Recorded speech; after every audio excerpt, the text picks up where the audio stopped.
what do I have to sort of show other people, because I'm not particularly good at anything. And then when I sort of fell into the horsey world, from day one I realised this was something that I was good at. I fell in love with him because it gave me a confidence. Yeah, he offered me the job, and I just thought, I mean, it was almost as if the clouds of doubt about my future parted and the sun sort of shone down on me. Anger or disappointment or betrayal, but these are all negative things, and until you truly forgive someone, you are carrying those negative emotions around with you. Life can be stressful. It's not, there's so much of it is not easy. That for anyone listening to this podcast speaks to colleagues or anyone in their kind of sort of work orbit, at least a third of them will have battles with depression or mental health. And I could look at myself and my mental health problems objectively because I wasn't in the thick of it. In a work environment, I thought, do not mention this because it's going to sort of jeopardize my career. It's brutal and it can be gory and bloody and there's suffering and distress. As a sort of empathetic person, you can't let that in. Good diet, exercise, sleep, and talking to people, and those sort of four things, I was like, yeah, you just feel that kind of deflector shield coming up, and it's sort of it goes away. We've always put our own species on a pedestal and admired ourselves and compared everything else to us, but we are just yet another ape, and we're a clever ape, and we're clever enough to explore other planets, but we're too dumb to look after the planet that we live on.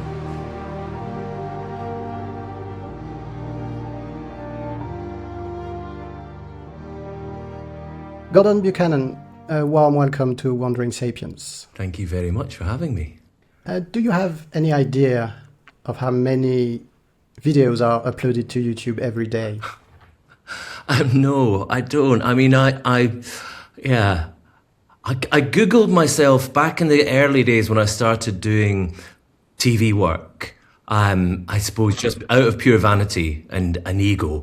And I realised that I wasn't the internet's top Gordon Buchanan. Gordon. That award went to a colorectal surgeon called Gordon Buchanan.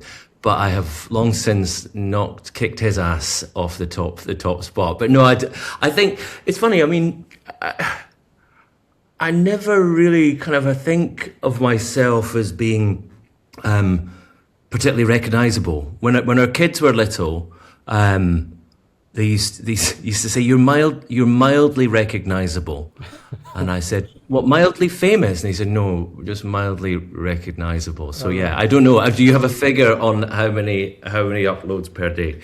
Well, actually, it's over 20 million what? videos. Yes, I didn't know that. So that converts to 230 or thereabouts per second. Mm. So my point was that in order to give any video a fighting chance in this ruthless competition, it's a good idea to come up with a compelling intro. So I was thinking about, well, there are a great many of sequences from your career that would fit the description, but one of the most endearing characters that I've met in your films is Scruffy. Mm-hmm. And so I'd like to begin this interview with this sequence from Ellesmere Island and you meeting Scruffy. Hey, Scruff. You go from being comfortable to being decidedly uncomfortable. You are enormous. You might only be 1 year old, but you're a big old wolf. Hey fella, did you like my howling? Gee whiz, you are beautiful.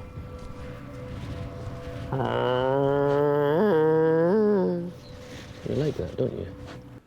He wasn't too impressed by that. No, well, he seemed to be quite curious about it. But so to set the scene, it was on Ellesmere Island in the Canadian Arctic, just of the west of Greenland, really, North Greenland. Yeah, yeah. And so, yes, could you talk us through Yeah, well, this? it's a fascinating part of the world, because I suppose when you get up to the Arctic, all of these sort of countries and sort of, you know, North American continent, the sort of Asian continent sort of meet, and, you know, Canada and Greenland, you think, well, how close are they? And they're particularly close. They're just across a channel. The helicopter that we use for support always hopping back and forward between Canada and Greenland quite frequently. We went there, this was 2014, to document the lives of the Arctic wolves that live there. I was actually told by a friend that had been there before, and he didn't say too much about the wolves, but he did say about the landscape. He said, I'm not sure you'll like it, because it's very barren and austere. So I kind of prepared myself. I think growing up in Scotland, I love landscapes, and I love dramatic landscapes.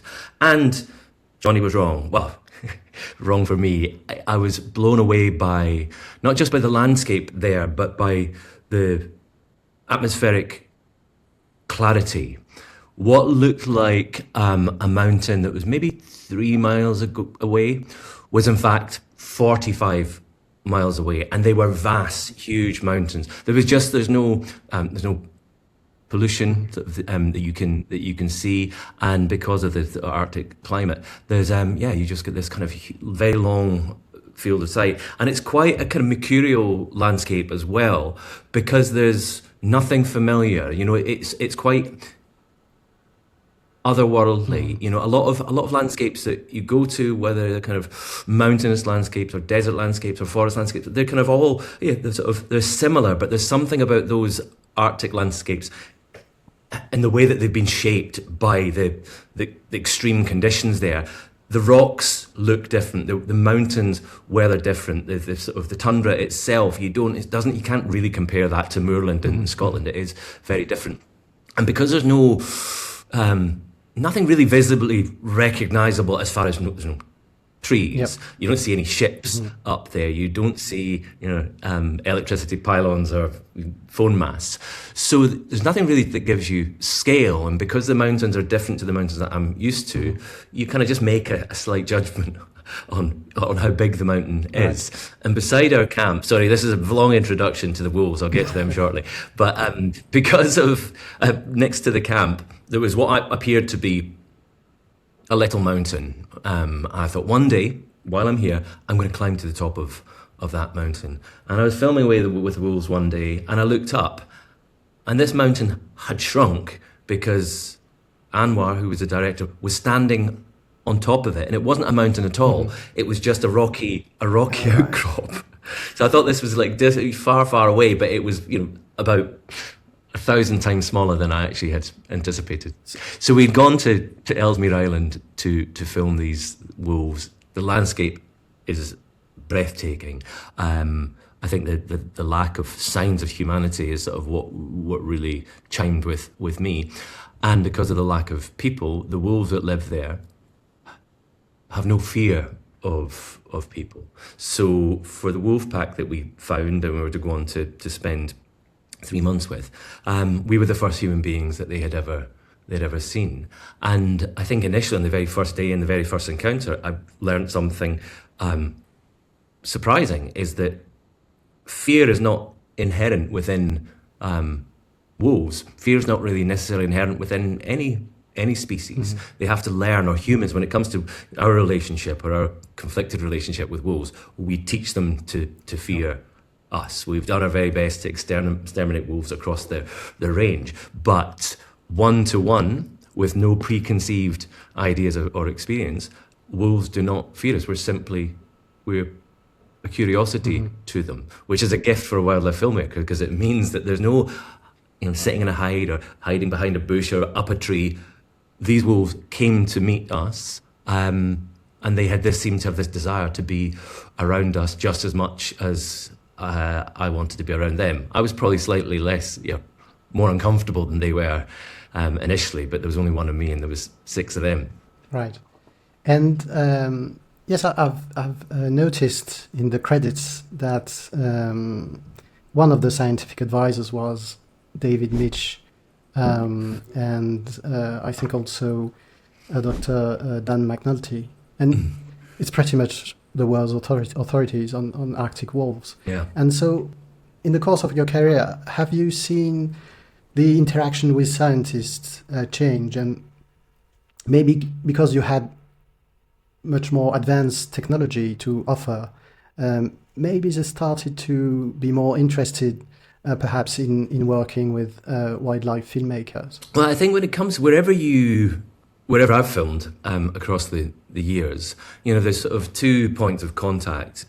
One is local people, if there are local people, so whether that's a gamekeeper in the Highlands of Scotland or whether that's a tribal community in Ecuador, but also as important is to seek out any scientist that has worked not just on that species but in that particular area.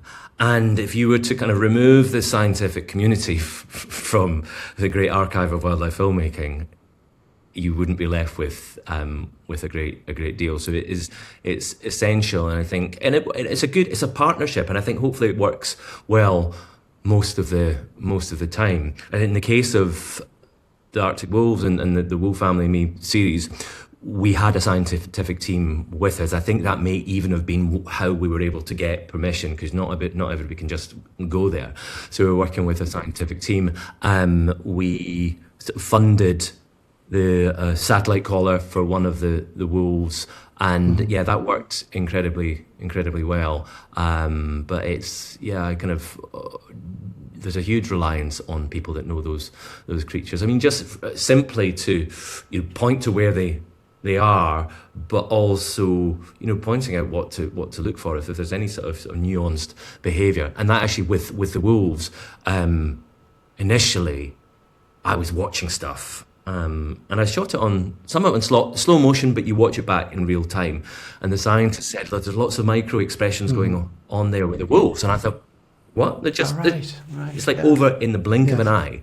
And then we slowed it down by maybe kind of 8 times. Right. And you could see that in this encounter, there was a whole conversation, and it really was over within a second. So sort of facial expressions, body posture, and you realise that this sort of, there's this communication that was happening right in front of us, but sort of imperceptible to us. But obviously that's their language, and they understand it very, very well.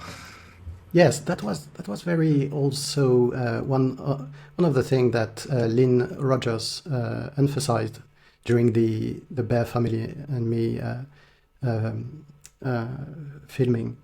That I think when you have this, one of the first encounters with Lily and the cub,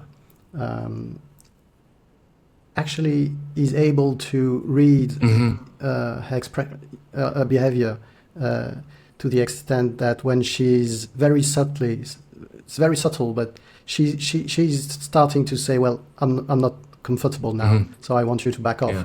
And if you're unable to read these very subtle signs, then you can be in danger. But I mean, in that case of Lily the bear, she was giving, and that was right at the very end of my time with her, and she was telling me loud and clear that she was uncomfortable, but I couldn't talk bear back then. It's funny. I mean, I've got very, very scrappy Portuguese or Brazilian Portuguese and a smattering of Spanish, but I kind of do speak elephant, bear, wolf, dog, and a few other languages. So I am a sort of multilinguist. Yeah.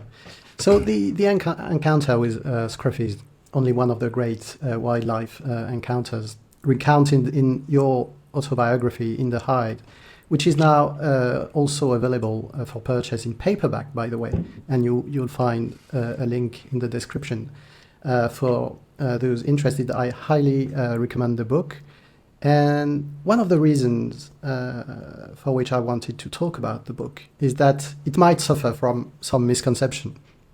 So people, as we talked earlier, people might believe that they know you because they have watched many of your documentaries. I know that, for instance, with my wife, that the voiceover, when the voiceover begins in your films, it says, "My name is Gordon Buchanan. I'm a wildlife filmmaker." And we went into the habit of shouting back at you, yes, we know who you are, Gordon Buchanan. Because we had watched so many of them. But in fact, it's funny you say that, because over the years, every documentary started the same, and I sort of, most of the dialogue I say when we're in the field, but there is a sort of narration that's sort of used to glue everything together. And then after a while, I thought, right, it always starts the same. So do we need that? And kind of who I am or what my name is kind of irrelevant, because it's sort of, you will learn what I do, and actually my name's not important to the process. But yeah, kind of I have repeated that time and time again. And so for people who think they know you, I highly recommend to read the book, because as I said, it being a TV person and writing a book, it might come with some prejudice. I know that when I finished the book, I was pleasantly surprised, which I suppose is a polite way to say that I had expectation of something on the more entertaining side, with anecdotes from the wild and so on. Mm-hmm. And it's that, but it's also a bona fide substantial memoir in which you have put a lot of effort and commitment. And it's a great coming-of-age story with all the right ingredients. So you have the best friend in Nori. There's the unsung hero in your mother. There are the trial by fire on Tiwai Island is something incredible. The mentor in Gordon, and so yes, I highly encourage people to give it a try. Oh, thank you very much. I mean, it wasn't. Well, I think when it came to the publishers, that's not what they were expecting. And I did say at the very beginning, I don't want. I could write a book about just a kind of a wild romp around the world and all the amazing things that I've seen, and it would have been chock full of anecdotes and interesting encounters and scary encounters. But I kind of, for me personally, those are the things that I have done, or some of the things that I've done, and what is sort of important to me. And I think what you miss out in making wildlife documentaries is like, well, who are you really? And even someone like David Attenborough, like dare I kind of mention his name in the same sentence as my own, but I do know him personally, but most people don't. So most people sort of, even although he's been around for as long as 100 years, who is he as a person? Does he take sugar in his tea? What does he have for breakfast? What kind of slippers does he have? So I think, I wasn't wanting to give away anything. There's nothing point the sort of trivial details of my life. Yeah. But what I do for a living is really just the sort of the result of all of these experiences and people that I met, and the sort of my leanings in life and my sort of failings in life, and the things that kind of my kind of more positive attributes. So it's sort of, it's one chance really to tell your story and where you came from. So I thought, well, that's what I want to do. It didn't interest me to just spin a big yarn and make people. There's something quite smug about smug about wildlife filmmakers, because so many people think it is the best job in the world, and many people that do that job think it's the best job in the world. But I always think, well, come on, that's good on you, but tell something that maybe has more depth and more richness and surprise. I suppose that was my surprise, is that the book surprised the reader, and that's a good thing for a book. If you think you're going to get one thing and you get something completely different, that's generally not a bad thing. Yes, I suppose there was some amount of risk. Taking the easy route would have been a collection of wildlife anecdotes, and yes, it's a bestseller. I've looked at the reviews, and they are stellar on Amazon and on Goodreads, and so yes, I think that people are genuinely responding to that kind of honesty and depth. So to start, I think one of my best one of the characters I like the most in the story was the best friend, Norrie MacDonald, because I could relate, and I think many people will be able to, because I'm of the opinion that many of our qualities, because we are primates, as little primates, we learn a lot by mimicry, and until we see someone acting courageously, we don't really know. Courage remains a bit abstract. And so I know that when I was in primary school, there was a bit of bullying around, and I wasn't a victim of it, but going to school was had some anxiety to it. And until I saw someone, a new kid on the block, actually holding his ground and showing that it was possible to fight back, my reaction was, wow, it is possible to react. And so I had the impression that Norrie played also that role for you, showing that you could dream big, you could do daring things, you could live a somewhat eccentric life and not being crushed by what other people thought. Yeah. So it's so true. And the interesting thing is that we've been lifelong friends. Sort of. Well, we moved to Mull when I was 7 years old, so I think it was 8 years old when Norrie and I became best friends. But it was through the process of writing the book. I was like, well, why did I pick him? Why did I single him out? And I remember thinking, okay, a class full of new people, but that is the guy that I want to befriend. And I think it was a lot to do with him filling in my personal gaps. And this I didn't recognise at the time. I didn't question it, but I thought that is the guy.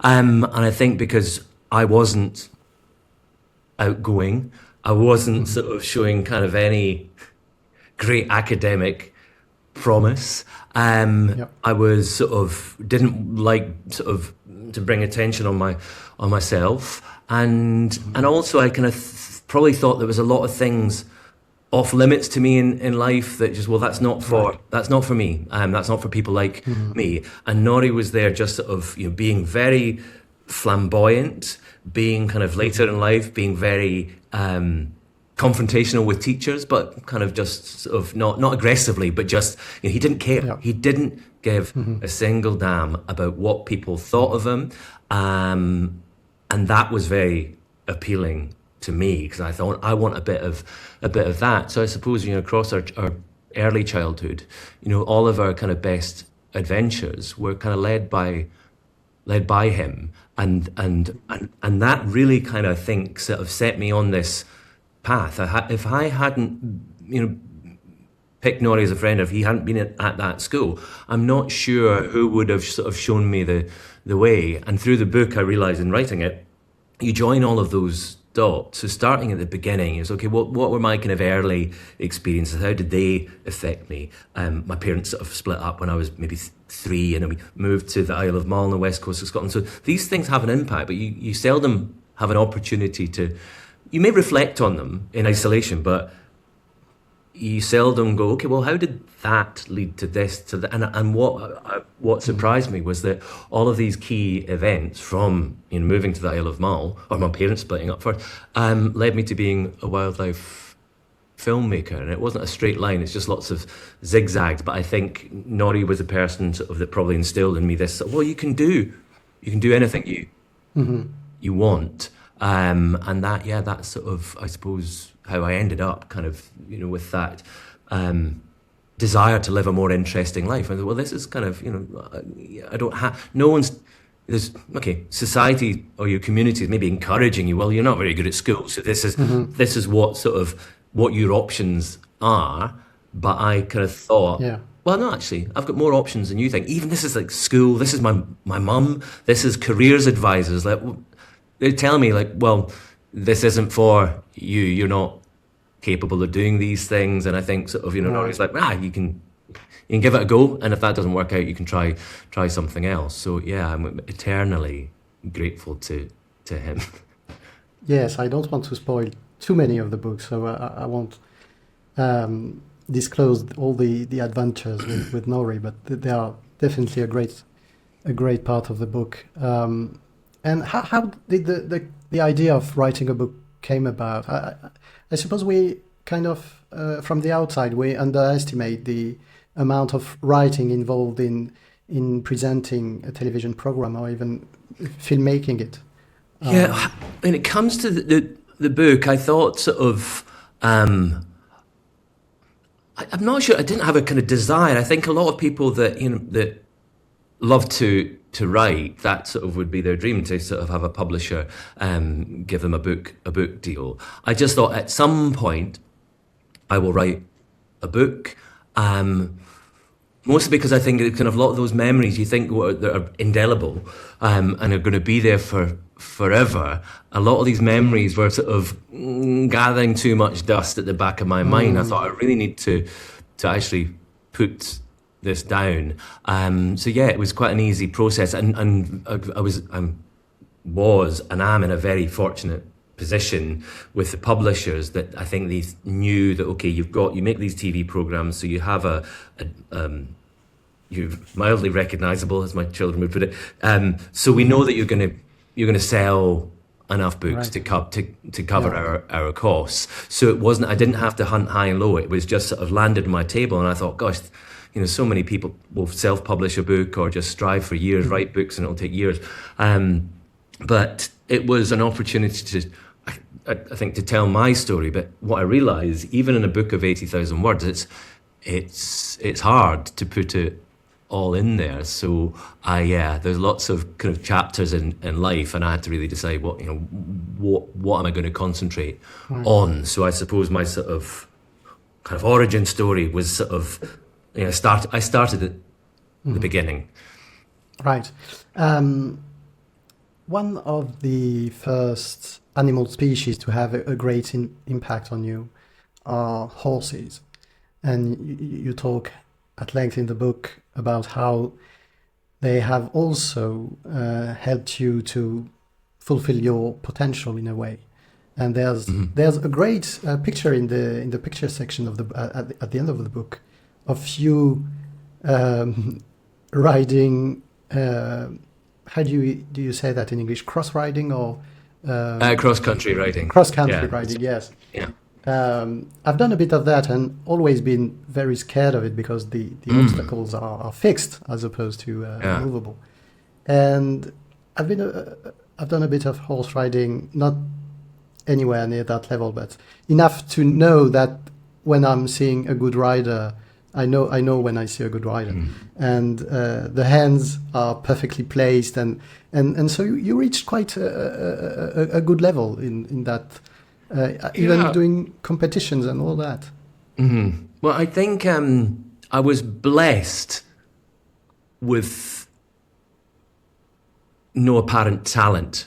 I think that sort of as a kid, at school, I definitely was failing and falling behind. Sports, there was some sport. Okay, I was I was a good long jumper. I was kind of not a bad cross country runner, but I wasn't a great football. Actually, I was a good goalkeeper. That sort of okay, but I was only putting goals because I was so rubbish out front. But yeah, there was always people far better than me at everything, and I think because of sort of the struggles at school, I kind of knew that I wasn't a complete idiot. But I was like, well, what do I have to sort of show other people that I'm not, because I'm not particularly good at anything. And then when I sort of fell into the horsey world, from day one, I realised this was something that I was good at. Not just the riding part of it, but having an understanding of horses and having emotional intelligence and empathy. And I realised from the very first time I approached any horse that this was a very intelligent, sentient creature that needed to be made to feel at ease. And so I kind of picked that was probably the first language I ever learned beyond English, was horse body language. And I just felt that was sort of, I fell in love with them because it gave me a confidence. And I think horses, particularly for children that lack confidence, they're very good as therapy animals because they can be big and they can be scary, and especially if you're kind of jumping over fences and down drops, there's a lot you get a big rush from that. From you're not commanding or controlling a horse really. You're working with a horse to do what it naturally does, and I think that sort of my inner confidence and contentment, I think, just started to grow and grow. Yes, I've always been surprised by how well we can communicate with animals that are on the face of it quite far away from us in the tree of life. Even mammals, all right, but even some creatures like octopuses, for instance, there is some amount of communication that can be established, and so that's quite probably because we share some basic biochemistry and the hormones that we have and through which we sense fear and hunger and are not that different. And we share we're all sort of every living sort of living creature. We're all made of the same things. So and communication is sort of a part of all mammals and birds, but most creatures on Earth communicate, and that's sort of I think once you tune into that, and just through observation, through observation comes understanding, and I think it's quite easy to sort of leapfrog from one species to another, different species that you've never spent time with, and take what you've learned from octopus and apply that to even something as kind of completely different as an elephant. It's sort of it's sort of animals express themselves, and I think there is a sort of innate instinctive ability to sort of understand animals. That's why that's why human beings have prospered. That's why we kind of conquered, not just every continent on our planet, but the depths of the ocean, other planets, is because we have this understanding of nature. It's sort of where we were shaped by nature, and everything has been shaped by nature. So we were kind of just a variation on a theme from octopus to horses to human beings. Yes, there's a brilliant chapter in the book about animal intelligence, and particularly about the test that they were running at the Primate Research Institute in Japan, in Kyoto, I think. And this is a clip where we see Ayumu, one of the chimpanzees studied there, and he is showing amazing ability in terms of memory, and far beyond. What I mean, that's an extraordinary test, because it's memory in its reaction, and it is clear, apparent intelligence. We don't have to kind of convince anyone that chimpanzees are intelligent, but this is a test that chimpanzees far exceeds our ability to conduct the same test. We always arrogantly like to say, well, how intelligent is a killer whale? How intelligent is a chimpanzee? There's intelligence in the way that they're designed. Intelligence isn't just about what goes on in the brain. There's sort of physical intelligence. Kind of we can't do what a dolphin does or a killer whale. But this is I love this particular test because this was a human test. Yes. That chimpanzees were kicking our asses at. They just see the world almost in slow motion when it comes to that test, and their recall and their memory and their reflex and reaction is really astounding. Yes, and the point that you make in the book is even more profound than that. It's not, oh, look, it's interesting, the chimpanzee is better than us. It's, well, yes, in this particular test, but the what's more profound is that is way better at us at being a chimpanzee, and an otter is better than us at being an otter. And so that's because we mainly measure intelligence based on human criteria, that occasionally, yes, the chimpanzee will do better. But I was thinking about it during a recent heat wave that we had in Western Europe this summer, and I was outside and it was scorching hot, and I was going to say I met a tree, but I was looking at a lime tree standing in the sun, and my immediate instinct was was almost saying, "Well, go in the shade, mate." And so we suck at being trees, and so they can sustain so much more in terms of range of temperatures and so on. Anyway, so yeah, I guess. But when you think about it, it's kind of, we've always put our own species on a pedestal and admired ourselves and compared everything else to us. But we are just yet another ape, and we're a clever ape, and we're clever enough to explore other planets, but we're too dumb to look after the planet that we live on. So yeah, we're not even very good at being human beings. If it is about kind of self-regard and self-preservation, we're failing miserably at that, because we're not protecting the natural resources that we survive on and have always survived on for our very existence. Yes, and all extant species, if they are alive today, by definition, that means that they have passed the test of natural selection for millions of years, and that's way harder than any test that we can come about. Yeah, exactly. We've all been playing the same long game of evolution, and that's why human beings have no right to exterminate other species, wipe out populations, wipe out species, because we share this planet. It is not our planet. We've all earned our right to be here, whether that's an earthworm, an elephant, for a human being. Yes, and you say in the book that you have a sort of superpower in being what's known as a super recognizer. So could you tell us more about that? So this was something that kind of I didn't realize. I didn't see it as a superpower at all. I know that I realized that I had a very good ability to remember faces. Yes. Better when I was younger. I think kind of now that I'm in my kind of mid-50s, I can remember the face, but I can't put the location together. But a super recognizer is basically someone that has a higher ability to remember faces.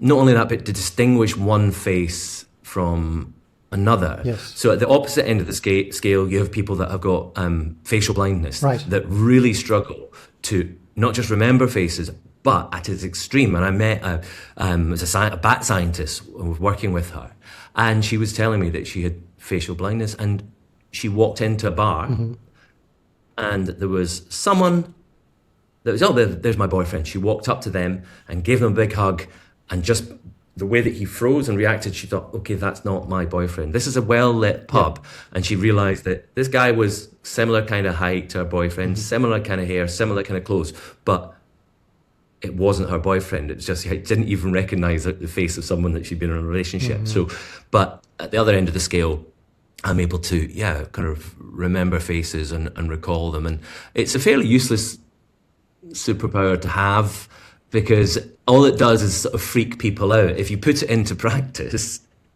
I'm trying to think of a recent example. Well, actually a very recent example, very, very recent, just last week. There was a girl that was in our class, primary 6, 7, so she was maybe 8 or 9 years old. So that's 40 odd years ago. And I was at a gig, and this woman, what seemed like, well, depends what you regard as elderly, but she seemed elderly to me. And she walked up to me and she said, you won't remember me. And I just, not without even thinking, I said, Mary.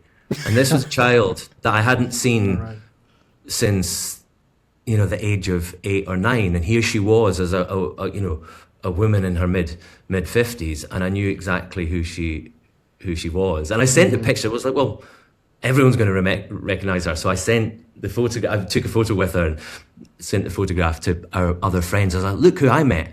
And none of them even, some of them didn't even remember that there was a girl called Mary in the class. Right. So it's kind of, it's fun. It's like it's like almost a party trick. And the tests are fun. So I did the test. I think it was BBC homepage, and I just a little kind of box and said, "Are you a super recognizer?" And didn't know there was such a thing. And I did the test, and I was like, "Come on, give me a proper test."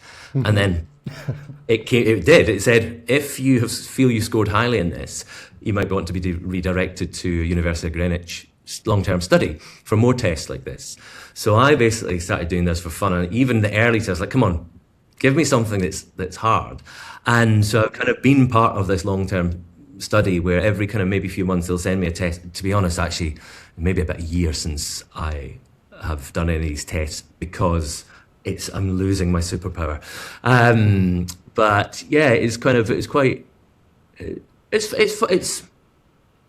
as useless a skill as it is. Well, it's not completely useless, but it's fun doing the tests. Yes. There was one that I did, and I'm not surprised that I haven't recognised Mary after all these years, because one of the tests, which is quite far down the line, was to show me 25 photographs of babies, and then show 50 photographs of adults, and you had to click which baby you were seeing as an adult and which, and I scored 100% out of that, and I thought, well. Because at the time, my wife said, like, how do you do that? And I was like, it's the same person. It's just them. They're older, but it's the same person. So I think I'm maybe seeing more more detail and But that's that's a kind of good as a sort of primitive quality to have. If early humans walking around the landscape, they want to know at a distance if the person coming towards them is friend or foe. But we maybe just don't need a skill like that quite as much as we once did. And the study with the University of Greenwich identified the limits of that power, because while the rest of us are able to see that they are an animal, you are completely blind to it. Can you confirm that you don't see any animal there? No, not what? No, I just... You see just human faces. Not just human faces. Yes, that's different right. ages. Yes, our viewers will have to read the book in order to know what that joke is about. But the super recognizing sort of doesn't always sort of span species. That's right. Though coming back to the book, I think it is in a sense a tribute also to your mother. She clearly stands out as one of the heroes of the book, and you describe her with a great deal of affection as being someone completely lacking any sense of bitterness towards people, incapable of hating anyone. You write, for instance, she has given me uncompromising love, taught me resilience, and shown me what a truly good person looks like.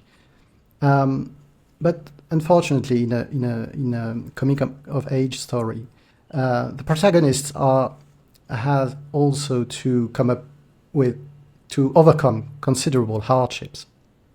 And your mother was a victim of domestic abuse, and I think that even though there is a place in our language for understatements and euphemisms, but unfortunately for some topics, they can also help issues continue because of the sense of embarrassment that surround them. And so I think it's important, and that's also why your book is important to read and to talk about, is because you don't mince words about it. You talk about it like it is. And so your mother, and as a consequence her children, is a victim of domestic abuse. And so, like all great coming-of-age stories, there is also a quite frightful villain in your stepfather at the time, Alastair. And so, yes, I think it was obviously important for you to talk about this aspect of your life. Mm-hmm. Yeah, I mean, I think that's why I dragged my heels on writing a book, because I thought I can't just tell part of the story. I can't just tell you a little bit of kind of the thing about the things that have shaped me. So I kind of thought, well, maybe long may she live, and my dad. But I thought maybe it's best if they're no longer around to write my story and that part of it. But I thought, okay, well, am I going to tell that? And I just early on, I asked my mum. I said, how would you feel about me talking about those of that era of our life when we were living with Alistair? And she just sort of said, that's your story, and it's your story you're writing, so it's up to you. But even all of these years later, as a family, we still haven't really picked that period apart, because at the time we never discussed. It was just it was never talked about, and I think that was sort of a symptom of those times that you just pretend it's not happening. And although it was happening on occasion, happening right, in plain sight, I think we probably, and my mum didn't have the language to sort of talk to us about it. Because how do you explain, especially to a child, like, how do you explain that, well, I'm in this violent relationship and I can't see a way out? So maybe it was that she didn't have any of the answers, and that's why she didn't talk about it. But subsequently, these things just get swept under the carpet. So I think for me, in the book, I found that really difficult not difficult to write about it. Far from it. It was I can remember that period vividly. But I was just worried about upsetting my mum, because she is, despite the challenges of her life and some horrific experiences, she has sort of resulted in just being this very very solid, dependable, happy person. Funny enough, we were at a family party the other night, and just recently, because I've seen quite a lot of friends in recent months, and the common theme for people my age, sort of mid-50s, is complaining about their parents and how much their parents complain. So maybe we're on the way to complaining, being grumpy old buggers, but even people that I think, well, your parents, they were never like that.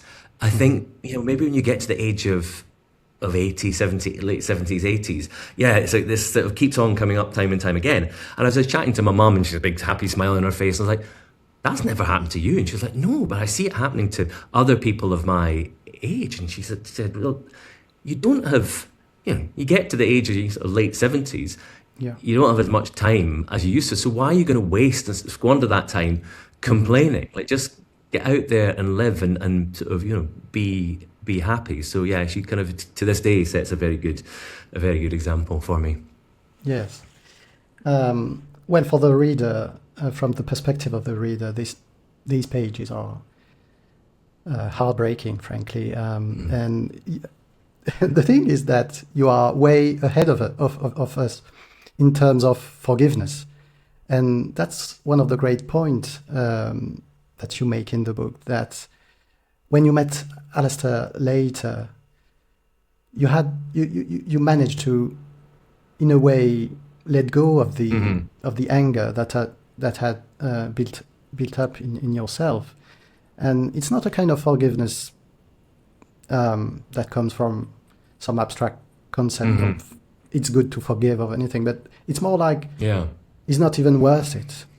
And so, well, I think sort of a lack of forgiveness is there's anger attached to that, anger or disappointment or betrayal.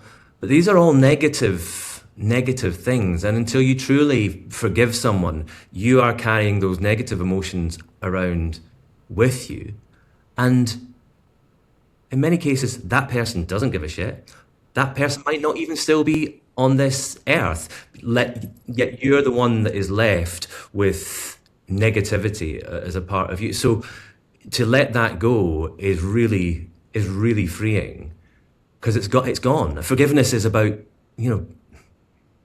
letting something go, and I suppose certainly letting those negative emotions just open that valve and let them out, and they just sort of disappear off into the ether. So it's kind of it's a selfish thing to do. To forgive someone, you're really helping yourself. You're not helping them. You can sort of forgive somebody. Yes. I never said to.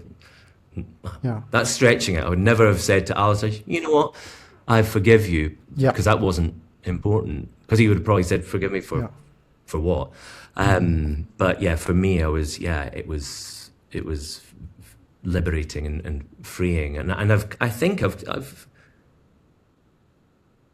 it's a good rule to live by. Kind of conflict is of resolve that as quickly as possible if you can, and forgive as quickly as you can. But many times you have to sit with those things and sit with those negative feelings and process them before you're prepared to sort of let them go. Yes, it's obviously easier said than done, and it depends very much on the context for everyone. But yes, I think that's one of the great bits of philosophy of life that come out of the book that I really liked. And so then you move on, and I would like to mention the mentor, Nick Gordon, because it's funny, because when you read the part about you working at a restaurant owned by Anne and Nick Gordon, and it happens to be owned by Nick Gordon, who is a wildlife filmmaker, and in a couple of pages he makes a proposal for you to become his camera assistant. And as a reader, there's a sort of, I was thinking, like, how can that be? Well, he's so lucky. It's so unfair. How it would never happen to me. And 5 pages later, you're like, thank God it didn't happen to me, because in Taiwan, it's so hard in Sierra Leone. So, yeah, but yes, that's... It's funny because, never did I imagine that. I knew that he was looking for an assistant for this project in Sierra Leone in West Africa, but never, just didn't think I had anything to sort of to offer him as far as sort of, I was still at school, no apparent skills. But yeah, I thought the job's going to go to a graduate, or maybe someone that's studied zoology, or maybe someone that's already works in wildlife filmmaking. He offered me the job, and I just thought, it was almost as if the clouds of doubt about my future parted and the sun sort of shone down on me. I think even when the night he asked me, I think I walked out and there was a cloudy sky and the sun just kind of popped out, and I thought, that's what's happened in my life. And locally, living in a small community, everybody was like, wow, did you hear that Nick Gordon's offered Gordon Buchanan this job? And off I went to Sierra Leone, completely naive, completely unprepared, sort of in every possible way. And it was tough. I thought I'd made the biggest mistake of my life. I was there, living in a tent on an uninhabited island with Nick for a year and a half, as it turned out. No telecommunication, way before internet was not even a sort of distant thought. No satellite phones, so completely cut off, and that period of time was really.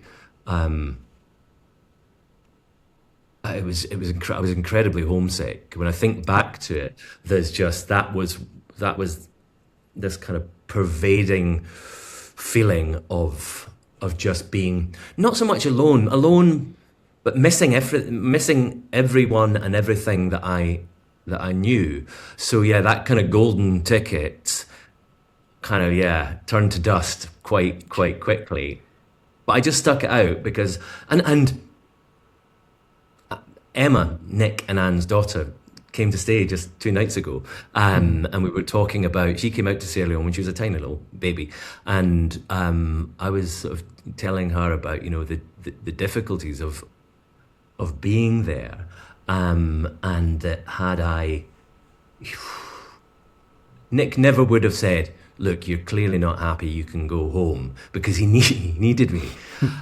So I just had to tough it out, and he had made me promise that I wouldn't jump ship and I would see it through to the end. And at the time I thought, yeah, of course, you give somebody their dream job, you snatch them from a high school that they're kind of like just floating about, kind of messing about, not achieving anything, and you give them this sort of like dream opportunity. Of course I'm going to see it through to the end. But yeah, he knew more than I did about this difficulties of being cut off from everyone. So it was defined by my homesickness, but at the same time, a huge learning curve in life about everything, about realizing how hard I would need to work, about getting on with other people, interacting with adults. I probably hadn't done that much of that. Respecting other people from sort of different cultures and different walks of life, and a lot of kind of key skills like just sort of repairing generators and outboards and building scaffold towers. So I probably never, in a sort of 1.5 year period, never learnt so much. And also to read and to write. Okay, I learnt to read and write at school, but kind of only just. I didn't read any books. Any of the books that we were asked to read at school, I just would never do it, and the teacher would sort of, have you read that book yet? No, I haven't.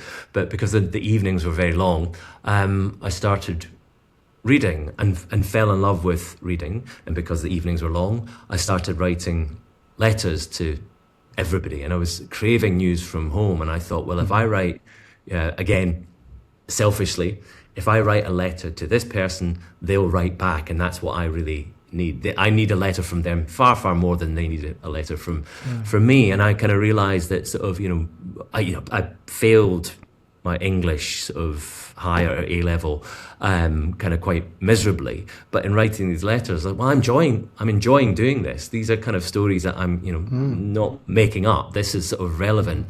And I think that's when I kind of learned to write, or I'd probably first given it any real effort, because I thought, I'm going to tell you what's happening with me. I'm going to tell it as a story. So there was a huge amount that I learned about so many things, but it was set against this sort of backdrop of being really quite unhappy. But in none of my letters I told anyone that I was unhappy, because they well, I don't want to spoil the story for them. They like the notion that I'm sort of jetting off to West Africa and living this sort of, it's Charlie didn't come out of the chocolate factory and say, I felt really sick. I didn't like it. I just thought I'll keep that to myself. Yes, but at 17 it was incredibly hard. I mean, you had quite working with horses and then with Nick. You had good mentors, and you were in a sense very lucky to meet them, but they were very hard on you. And so, yes, at 17, on top of that, I can imagine how hard it should be. So during the book, I've listed all the qualities that I think are required to be a good wildlife filmmaker. So let me think what you think about it. First of all, you have to have a decent grasp of the technology underpinning whatever filming kit you're using. Second, you have to be physically fit to carry your camera on its tripod and all the gear around. You have to be mentally stable to deal with the long waits in the hide and also the constant uncertainty about what you're going to be able to capture on camera. You have to be emotionally intelligent to understand the animals you're trying to film and also the people living around them. And it's also a good thing if you are a good team member, a good member of the team of people that work with you. So that involves I mean, no disrespect for those who film football games and things like that, but that involves so much more than the technical stuff. And I think the emotional intelligence that it involves is quite important. Yeah. I suppose the one thing that you didn't mention, I suppose it's an obvious one, but it's just a passion for the work itself.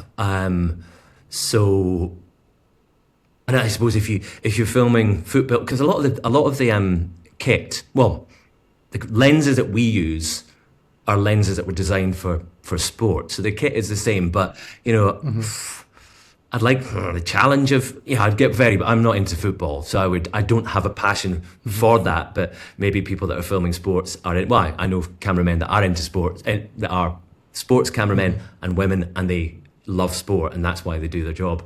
But I think the emotional intelligence, when it comes to my work, it helps with the animals, putting yourself in their hooves or claws, and just always thinking, how, if that animal is aware of you and your presence, how does it perceive you? So you're almost sort of like, seeing the world through their eyes, or at least attempting to see the world through their eyes, and sort of what, how they react to you, and that's really important. And also, I suppose, through emotional intelligence, you have ability to sort of maybe to predict what is going to happen next, because it might be something very subtle. And I think if you are tuned into an animal in that way, it could be something really sort of easy to miss, something very subtle that is going to tell you what may happen. So I think just having if you're tuning into a frequency with whatever species, whether it's a bird, a fish, a mammal, it's like the old these days you hit a button and the radio frequency comes up. But then back when you had to sort of, or on the TV, first TV I had, it was a knob that you had to just kind of find it. It goes in your picture, you can't see anything, and you get a bit of a picture, and you just keep on fine tune, and then you get a sharp picture. And that's what you do with animals. You find that frequency, you're kind of twisting that knob in your head, that you're going to just kind of get the best idea of what that creature is and what its story is. But then I think emotional intelligence is a really problem.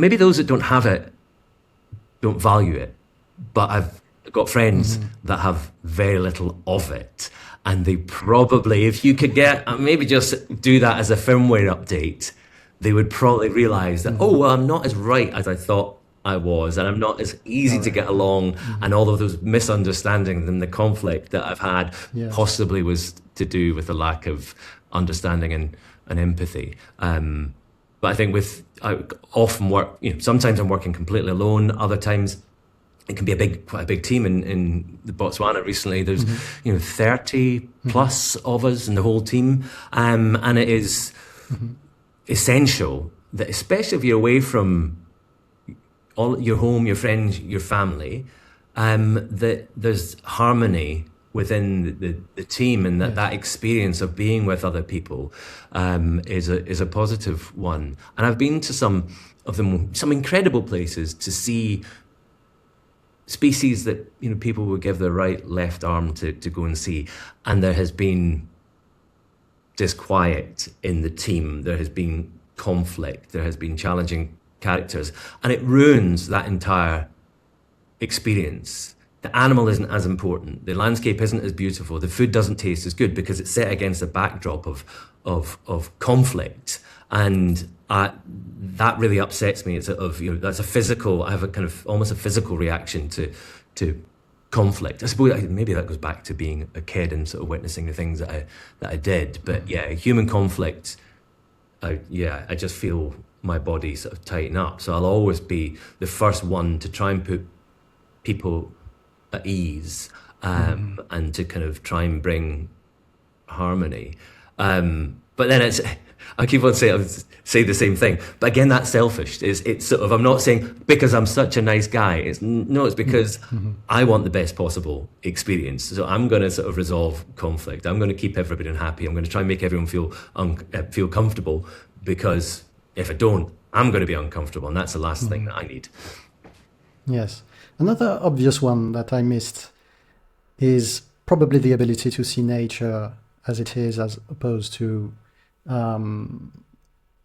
it's not a Disney production. You have to know what nature is about. But I suppose when you reach the level at which you're filming for something as big as the BBC, I suppose that's something that you'll have to deal with animals that are not in perfect shape, perhaps animal dying, and that sort of thing. And it can take a toll on some wildlife filmmakers. Yeah, I think I find it quite easy to be dispassionate at times. And I think that's something you learn to do, or just accepting nature as it is. It's brutal, and it can be gory and bloody, and there's suffering and distress. As a sort of empathetic person, why let that? You can't let that in. If I sort of open my kind of heart and mind to some of the horrific things that I've seen in nature, again, I just would break down. So I can be quite hard-nosed about it, and because that comes about from an understanding of nature and years of experience that bad things happen in nature. Animals don't grow old and die with their family around them. It never ends like that. It always generally ends with someone being ill and too sick to feed yourself, and you die a slow and miserable death, or you just trip up one day and something grabs you and sinks its teeth into you. I do find it hard when animals are suffering because of the things that people do. That's makes me upset and angry when because that's unnecessary. But as far as just witnessing, I really like the gore and the blood and guts, and in wildlife documentaries, if I was to put together a documentary kind of based on even, let's say, lions, for example, I'd be like, God, that's unbelievable. And what I've realized on Instagram, there are those clips out there that would never be shown on TV. Wildlife filmmaking industry would probably kind of crash to the ground, because I am not watching that. That is horrendous.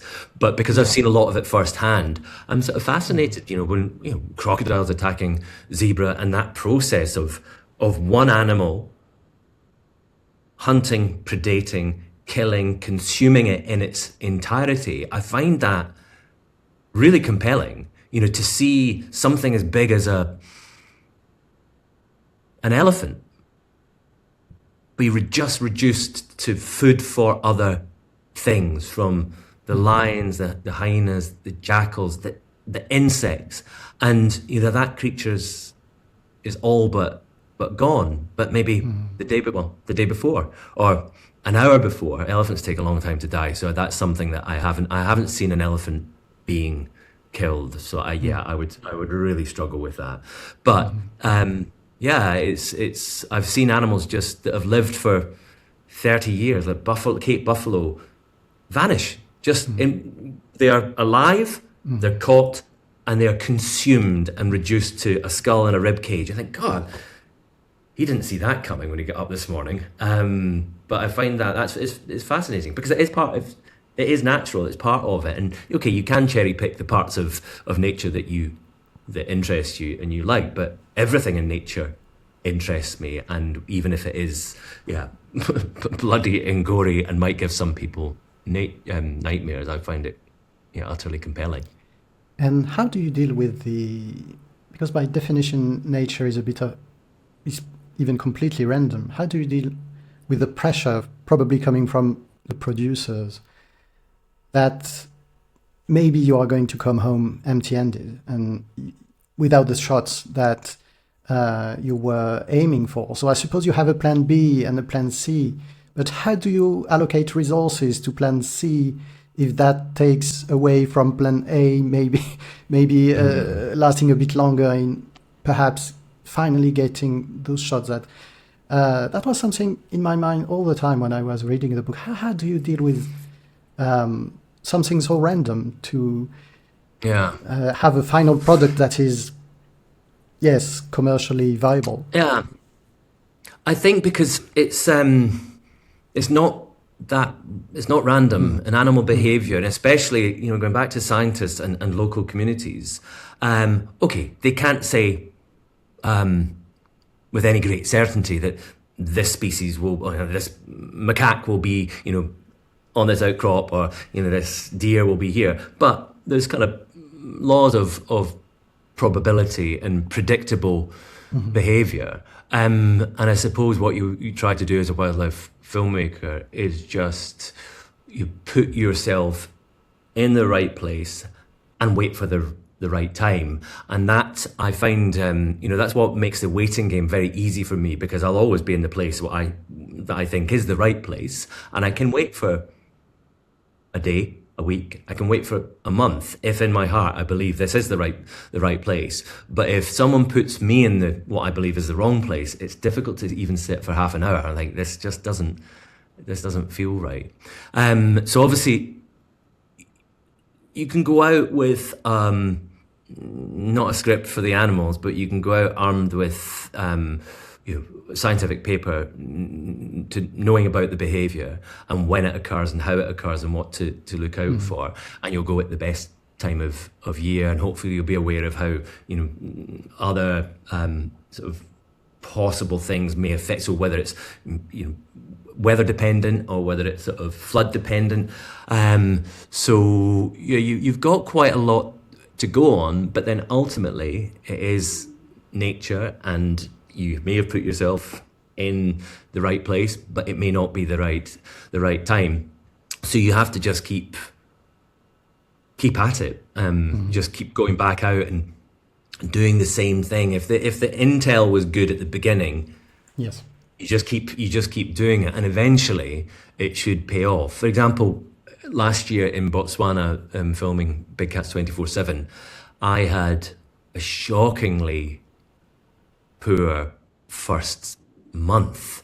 I was just seeing that the particular lions that I was following had dispersed, that the pride had broken up, and they were really hard to find. There had been extensive flooding, there had been heavy rain, so the grass previous year had been a few inches tall. The grass was over the height of the vehicle, so it was just made things really difficult. And I thought, God, this is not going to work. And then the producer at the time, or the series producer, said, well, it'll all come good. You'll keep on, you're doing the right things. You just sort of need, I mean, there's always an element of luck.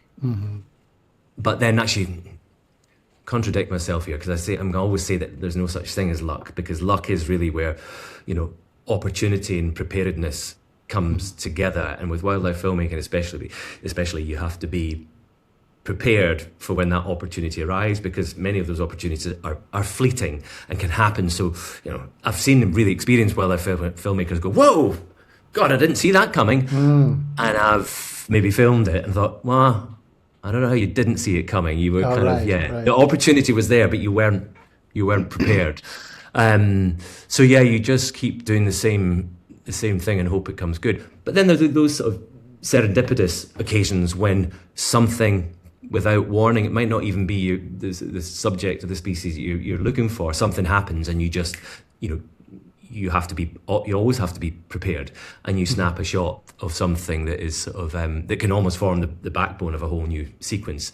The very famous iguana and snake sequence in Planet Earth 2, it was in the Islands episode, that was serendipity. I mean, it's a very well crafted sequence, but that's not what they went there to film, as far as I understand. Right. They went to film something else. Maybe it was an aspect of the iguana's lives, and they saw this snake interaction and identified straight away that this was a far stronger sequence, and probably rates as one of the best wildlife sequences of all time, and that was just sort of being in the right place at the right time, but noticing something else. Yes, so I suppose that brings another quality that you've got to have as a wildlife filmmaker, is that you have to be incredibly versatile in your knowledge of the natural world. You can't be, well, I suppose, very much to the contrary of how science works nowadays, being very specialized in one subsection of an area of research, because you're not going to film lines during your whole career, and that doesn't come in a day or even a year. Well, I think I sort of I've interestingly for me, I've had a recent ADHD diagnosis, and which explains a lot about me and how my brain works and what my perception of normality or kind of appropriate kind of behaviors or reactions. It makes sense to me, and it also makes complete sense. It's like, well, okay, there are times when I act impulsively or say something impulsively, mostly to get a laugh. But you think, okay, where did that come from? It's like compelled. It's not planned. And one of my friends has said for the last couple of years, he said, I think you've got some kind of Tourette's. And I'm like, yeah, well, anyway, as it turns out, it's ADHD. And I would really struggle if you said, okay, I don't have a favorite animal, but let's, actually I do. Horses are my favorite animal. We made the horses documentary in the Rockies last year. But if you said, okay, well, you get to just spend, every year just filming horses, my little ADHD brain starts going, you're not going to maintain focus on the same thing for that length of time. So I think as a filmmaker, I could never have been a scientist because I don't have don't have that level of focus to be able to just sort of pick one species. It's great to spend some time. You and I were talking earlier on about guillemots from your episode with Tim Burkhead, and I'm like, oh God, you have spent a lot of time with guillemots, and hopefully I will continue to do that. But I don't just want to do that. And it's funny because the consultant psychiatrist who was doing the kind of diagnosis, she asked me what I did for a living, and I said I'm a wildlife filmmaker, and she said, well, hang on, you by the way, you clearly have ADHD. So how can you do a job that involves kind of focus and sitting there and just sort of not moving around? And I said that's very different, because I'm very easily distracted, and that is my biggest problem, is being distracted. But nature is my distraction. If I'm sitting in a hide or on a tree platform, my ADHD plays right into the hands of actually experiencing that place, because you hear something and then, what is that? He goes, what's that thing that caught my eye? Oh, there's a gibbon over there. It's like a crack behind me. What is an else? So yeah, it's that as a wildlife filmmaker, or that maybe there's lots of different types or ways that ADHD, exhibits in people. An old friend from school, he could not sit still. He couldn't, whether it's in class, whether it's in company, he just has to keep on moving. Whereas I can sit still, but my brain needs to, and my eyes need to be moving. I don't physically have to be moving, but my brain does. So yeah, it's worked. It's worked well for me. I kind of wish I knew about it earlier in life, because I would have probably gone easier on myself. The things where I think I'm letting myself down, or thinking that I'm failing, whereas it's just I can't really help it. If I haven't been able to kind of sort it out myself by the age of 54, it's just the way that I am, and even just with the diagnosis, it's a way of accepting that and identifying, okay, this is sort of, you don't beat yourself up about it.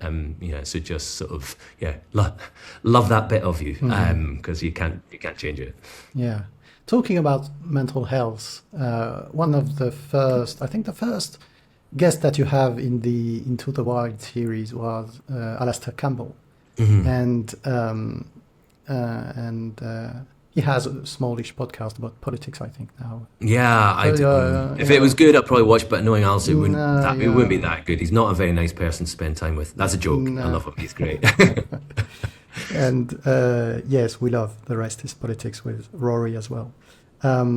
But yeah, so he was the first guest on that series, and he is renowned in the UK for being one of the first to lead,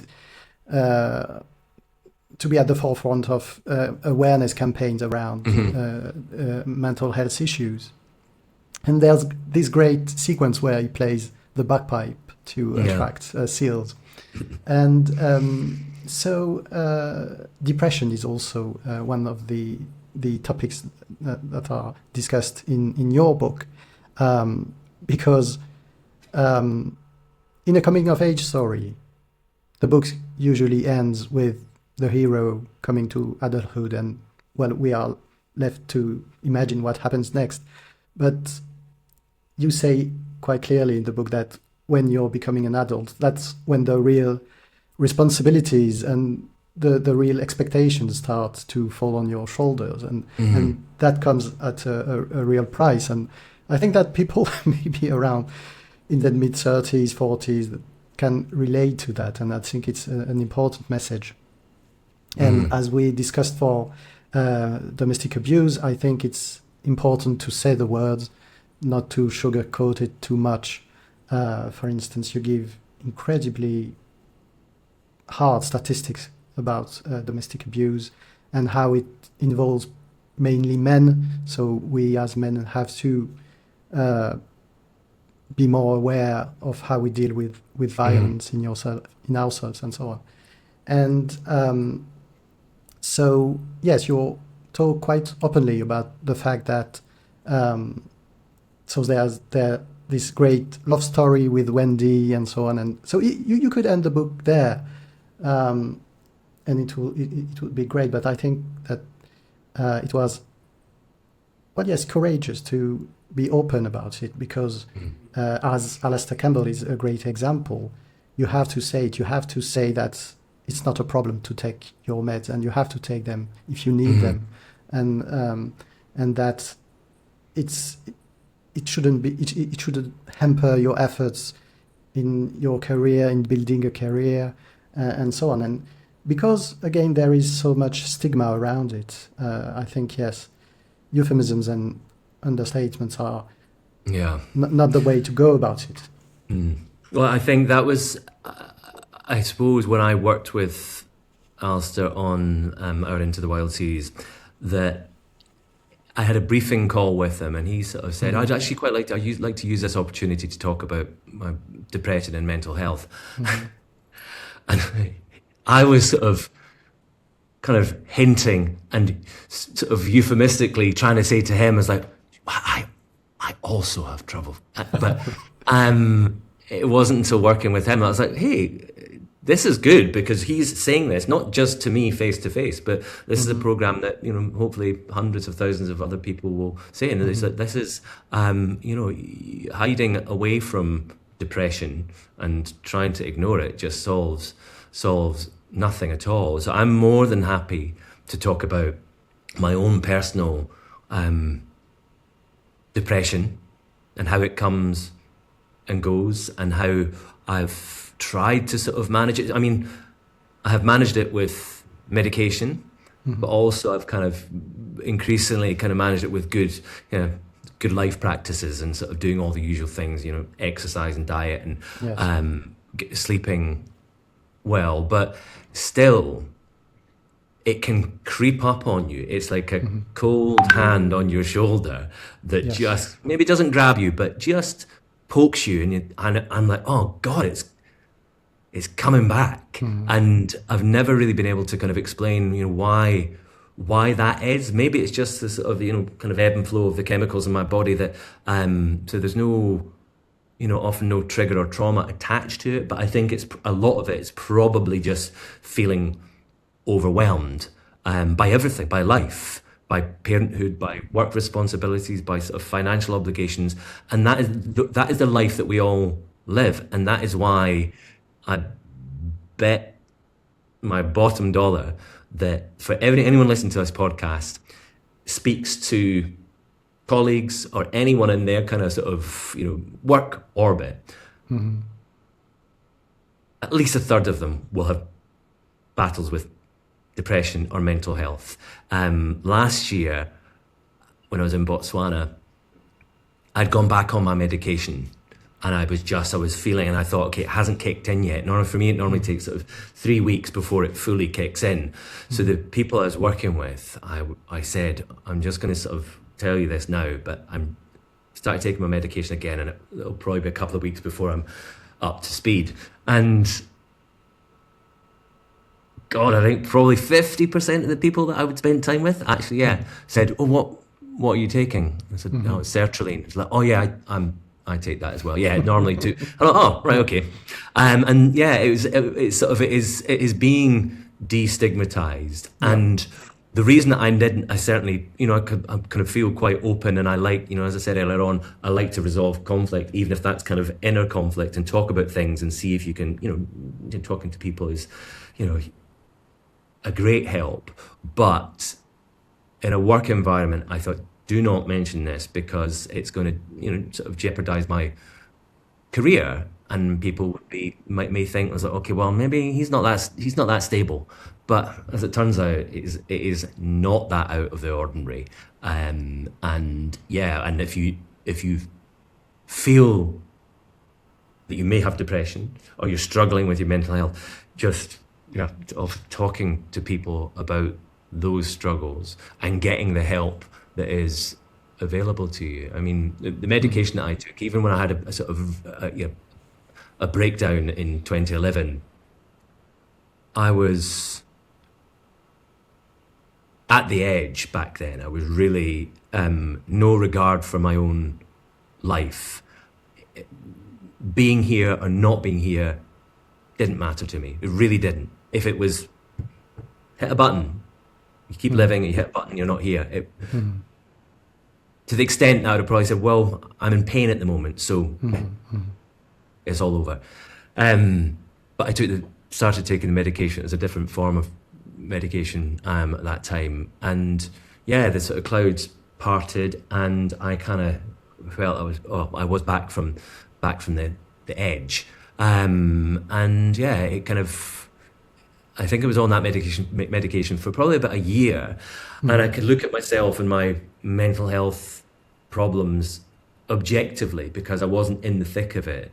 I suppose I was quite emotionally kind of numbed at that point, and the medication was almost quite strong, so there weren't the lows, but there certainly weren't the highs. It was just a sort of kind of flatlining, not really feeling that much. But after a year or so, I thought, okay, I can come off it, and I did, and I could sort of I could observe my moods a lot better. And each time I've had these episodes, I learn a little bit more about it. It's like playing a video game. It's like you get to that level, and you're like, God, I always kind of trip up at that point, and it all goes to shit. Whereas I think every time I sort of get to that level, I'm like, okay, I can get a little bit further, and I've staved it off several occasions. Just food, diet, or good diet, exercise, sleep, and talking to people. And those sort of four things, I was like, yeah, you just feel that kind of deflector shield coming up, and it's sort of, it goes away. But yeah, I do, it's a topic that's really important to me, because I know I've sort of, when I say suffered from depression, it is suffering. It's horrible to feel that way, and to feel that all of the things in life that should bring you joy, it doesn't, and no one should have to live like that. And there is help available to you, and it's self-help as well, as I said, exercise, food, diet, and friendship, and those things are the best medicines of all. What about observing nature? Because I have a counter example, a personal one. When I'm struggling with it, I thought that watching wildlife documentaries would help me. And at some point, now I can laugh about it, but I was watching a documentary. It was narrated by David Attenborough. It was about mayflies on the banks of the river Danube. And so they filmed the adult mayflies, the male and the female mating. And the female goes probably 200 meters upstream. She lays her eggs there. And with the current of the river, the eggs come back almost at the point where it all started. And my reaction to it was, well, that's pointless. I found that completely depressing. So even though there's a beauty to it, but when you're not doing very well mentally, it can be tricky. Anyway, one thing that you mentioned is also laughing. I think that if there's a philosophy of life that comes out of the book, it's rooted in this very basic ability that we have to laugh with other people and not to take things too seriously. You say that, and you're right, that life is serious enough as it is, and so I like it because it's not some abstract thing that comes from self-help books. It's very rooted in very relatable things that we can all experience. So yeah, it's a nice way to end, I think, sort of talking about, laughing and, because laughter is about happiness and happiness is about harmony. And that is sort of, that we humans, we need food, water, shelter, but we also need harmony in our lives. And that is what gives us good mental health. That's what keeps our kind of mind, body and soul kind of taking over, is just sort of kind of having peace.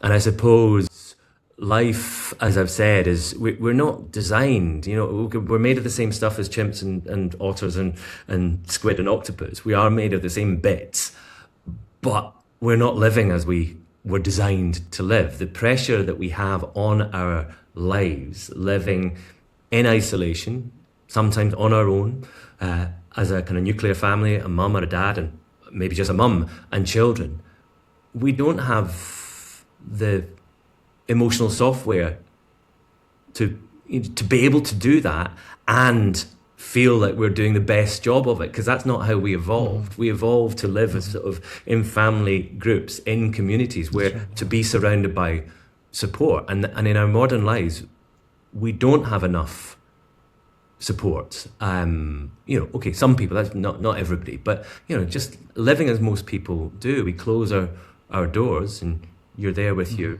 family, but there's just sort of the pressure is there because all we do need is food, water, shelter and harmony, but we also put pressure on ourselves to get a new car, to pay the bills, to make sure that we're, the house is insured, to make sure that your kids are going to a good school, kind of worrying about the kids and what might happen to them. And so there's just this weight of all of these other things on top of sort of, life can be stressful. It's not, there's so much of it is not easy. So I think that's why, and I've kind of been criticised or kind of poked at for not being serious and being too ready to make a joke or make light of things. But yeah, as you said, or as I said in the book, is that life is serious enough. So why don't you just make it as much fun for yourself and as others as possible? My jokes might not always be funny, but at least I'm trying. Yes, and the way it is discussed in the book is, it's more profound than just laughing. It comes after so much understanding of how life works, and actually paying the bills and raising a family is already quite an achievement, but somehow in our society it's the basic threshold, and so much expectations come on top of that. Truly. Anyway, so as I said, Gordon's Memoir is a superb, a splendid book. I highly recommend it. It's available for purchase also in audiobook, and it's read by Gordon, and so I highly recommend it to anyone. It was a wonderful read. Gordon, thank you so much for taking the time to join me today. Thank you so much, David. I've thoroughly enjoyed that. Thank you. Thanks a lot.